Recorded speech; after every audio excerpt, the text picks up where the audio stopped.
Hey everyone, I hope you're doing well and staying safe during this time. If you're new here, welcome to the channel. Like I said, thank you so much for checking me out. If you haven't done so, please make sure to hit that subscribe button just right below the video. Cool, thank you so much. I really do appreciate it. And if you're returning, welcome back. Thanks again for your support. I truly do appreciate having you here. You know, why XRP is on the rise, it has nothing to do with the Ripple versus SEC lawsuit. So this has to do with XRP utility. What drives the price is that XRP will soon become the layer 1 protocol with low fees and fast settlement time for thousands of dApp and NFT projects to be built upon. Now, I do not doubt this for one bit.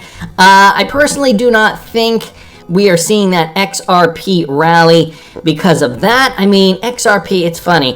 XRP is an interesting crypto because it tends to just kind of move when it does. And, you know, many of us in the space try to kind of figure out reasons why. I mean, there are sometimes very, very obvious reasons why we do see it move. Nevertheless, we are still trading in a speculative market. We have not seen that meaningful real-world utility yet. However, we are getting closer and closer by the day. Michael also bringing this to us, examining crypto trends for 2022. So high expectations within institutions for wide-scale crypto adoption in 2022. First, this article starts off by saying Wells Fargo stated that cryptocurrencies could be hitting an adoption inflection point, comparing it to internet adoption in the 90s. In another report examining crypto trends for 2022, Ripple has noted there are high expectations within institutions for a wide-scale adoption and impact of blockchain technology, cryptocurrencies, and central bank digital currencies. With that being said, the crypto solutions company has called it the early stages of this transformation, and we know there are more companies exploring the space like Uber. They use Uber as an example. However, Ripple puts itself at the center of payment evolution. As we know, innovation in payments has been central to the Internet of Value, and it's central to Ripple's contribution to it. We also heard earlier this week that Ripple is now a gold member, guys, a gold partner with the Digital Euro Association, the DEA. So they are jointly working on a central bank digital currency, the digital euro. Ripple believes that for payments in particular, CBDCs will add to the network already being done in crypto and stablecoins to drive the blockchain flywheel, as NFTs are helping drive the flywheel now for customers. So Ripple not slowing down, and we know there's already lots of development down here in this article. They talk about the Asia Pacific region and the Latin American region. We've already seen adoption there, and to that point here from iStrawberry at Liz Trovato here on Twitter, she brings up this article. There was a recent interview with Rahul Advani, APAC Policy Director at Ripple, and he talked about RippleNet's on-demand liquidity service. So he is specifically in the APAC region, or the APAC region. His comments were made during an interview with financial news platform Bread. When asked how Ripple plans to adapt to the growing demand of crypto-based cross-border settlements, he said, "A big problem that RippleNet solves is today's banking system. There are considerable liquidity issues, and a lot of capital is tied up in pre-funding. Ripple solves that problem by using a solution called on-demand liquidity, as we all know. Our customers can leverage the digital asset XRP as a neutral bridge asset between two currencies, which eliminates the need for pre-funding." So he's basically just describing ODL to maybe some people who do not understand the entire concept yet. As for his thoughts on the development of CBDCs in APAC countries, this is what he said. "I think it's fairly clear that the APAC is leading by example across both retail and wholesale CBDCs. Looking ahead, however, central banks will have to tackle the challenge of interoperability when it comes to cross-border payments. If each country is creating their own digital currency, and we're just recreating the same siloed system that we have in place today, which means that countries are not going to be able to use others' CBDCs, well, then there's going to definitely be a need for interoperability." And Rahul Advani is cutting to the chase, I guess, sounding very confident that Ripple's XRP is going to be sourcing for that liquidity between CBDCs. I mean, They're working with the Digital Pound Foundation. They're working now with the Digital Euro Association. It would only be logical for Ripple to be at the center of this. We know they have partnerships with the International Monetary Fund. We know that they're also in cozy with the World Economic Forum, whether we like it or not. I mean, again, that double-edged sword argument that I'm not going to get into today. So he says, therefore, interoperability will facilitate cross-border transactions, and that's what's key. And this is going to be the neutral bridge asset like XRP, which is an open source, public and decentralized digital asset, and that will continue to play a role. So Advani, he is in the Asia Pacific region, and he is seeing ODL thrive over there, explaining the benefits of that in this latest interview. Great news there. Wanted to thank Liz Trovato for posting that. Also, this guy's from Matthew Liny. We talked about Ripple's partner Revolut last week. Well, they just acquired a new company, Arvog Forex, and so Revolut India, the Indian registered entity of London headquarters fintech player Revolut, has acquired international money transfers company Arvog Forex to kickstart its product strategy in the country. While Revolut India did not reveal the acquisition amount, a source aware of the deal said the acquisition was worth around $4.5 million. So not a huge acquisition, nevertheless, probably a very strategic choice for them at this moment in time. The Mumbai-based Forex firm will help Revolut secure a Forex license and begin offering remittance and Forex services to Indian companies. So back to that flywheel effect. Of course, we are seeing the XRPL grow.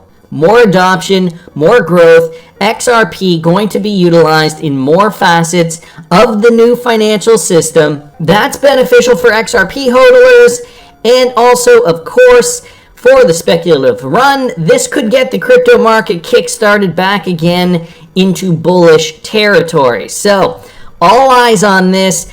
Wanted to thank Matthew Liny for posting that.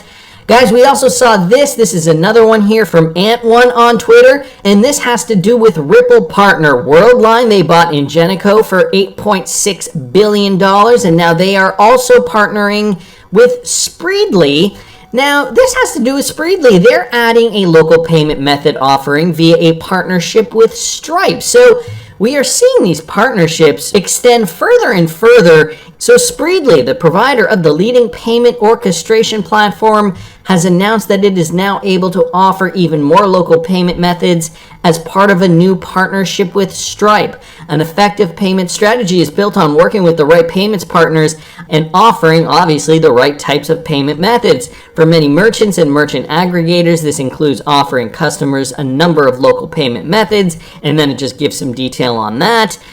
Here's a quote. As part of the partnership and ongoing integration support, we're now offering additional access to Stripe's alternative payment methods. So it sounds like, well, of course, Stripe, they're going to be using alternative methods and Radar, an advanced fraud fighting tool available to all Stripe customers.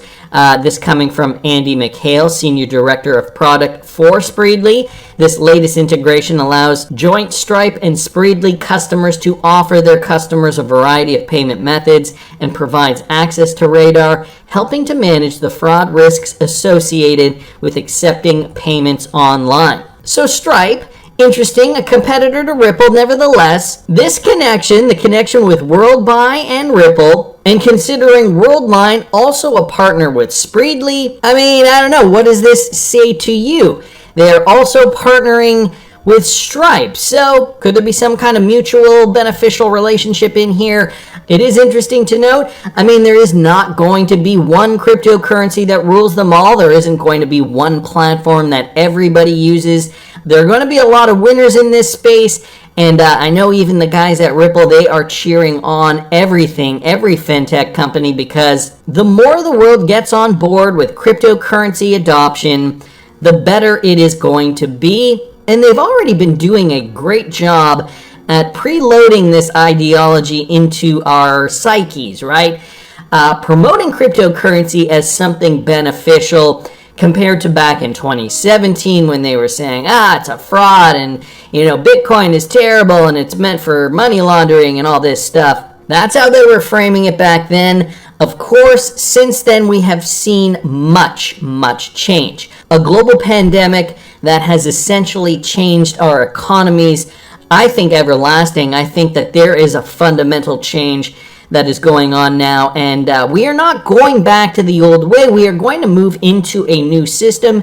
Now, I mean, if the globalists win, and I mean there's a lot of fighting going on, a lot of rallies going on worldwide to fight against the restrictions in different countries, and so there's that part of it.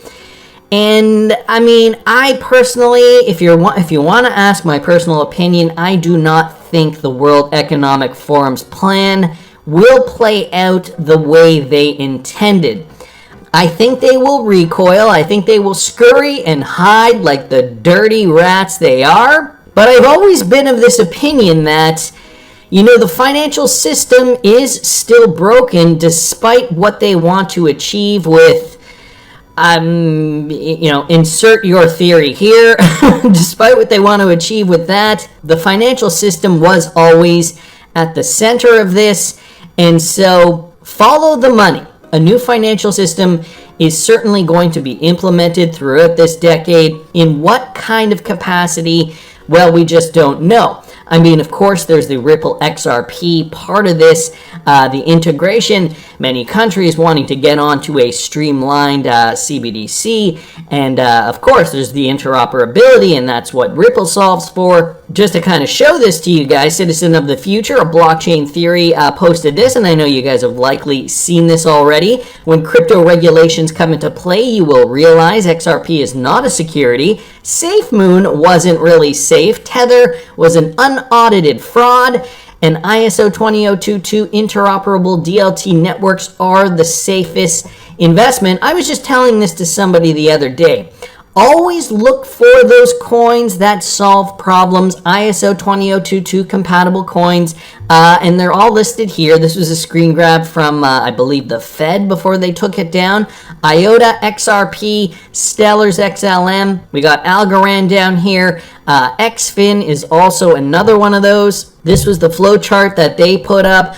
And just to demonstrate that further, we got another one here, including, XFin, IOTA, Algorand, USDC, XRP, Stellar's XLM, all ISO 20022 compatible. And so, here was the explanation from the Federal Reserve. Here's the original screenshot. Years ago, the Federal Reserve released that ISO 20022 family ecosystem bubble pic on their site for a day before it got taken down, but luckily, someone got a screenshot of it. And so that is what you guys are seeing today. We are in the know, guys. We have been doing our research for years. We have been following what the World Economic Forum has been spouting from their various social media sites. You will own nothing and you will be happy. And another connection to that, guys, Agenda 21. Now, on the surface, it sounds pretty innocent. I mean, this is a non-binding action plan, for those of you guys who do not know, of the United Nations with regard to sustainable development. I'm your guy. I will keep you posted. I'm your advocate. I'll be back on a daily basis, usually multiple times per day, with these videos to keep you updated with everything going on. So, I hope you enjoyed the video. If you haven't done so, make sure to hit that subscribe button. Feel free to share any of my videos with your friends, family, social media, or anybody who may care to listen. Thanks so much for your continued support. I'm always here for you. I want to help you through this time. So thank you so much for continuing to choose me. Enjoy your day, stay safe, and I'll catch you again probably in a couple hours. Thanks, everybody. See you later.